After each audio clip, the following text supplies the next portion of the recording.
if I transfer 225 joules to the environment, what was my entropy change assuming I maintained a temperature of 98.6 degrees Fahrenheit? So we'll start again with the formula for entropy change.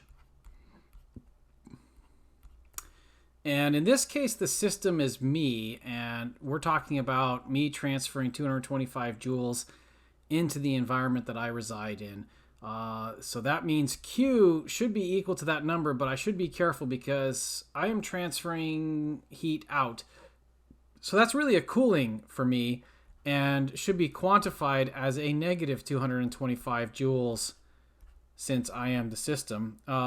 Maybe the hardest part of this question then is to figure out what 98.6 degrees Fahrenheit is in Kelvin. So I'm going to work on that a little bit here in some space. So we'll look at 98.6 minus 32 to see how far away I am from freezing. And then we'll want to multiply that by 5/9. And if I put that into my calculator, it says 37. So that's really what it is in degrees Celsius. And then if I add 273.15 to that, I get 310.15 Kelvin for the temperature in Kelvin.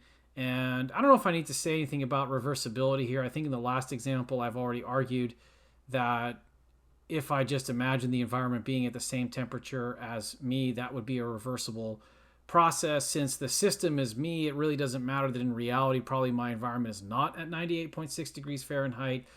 This formula will still give the entropy change for me as part of a combined system doing a reversible process. So in other words, that means we can just plug in these numbers of minus 225 joules divided by 310.15 Kelvin.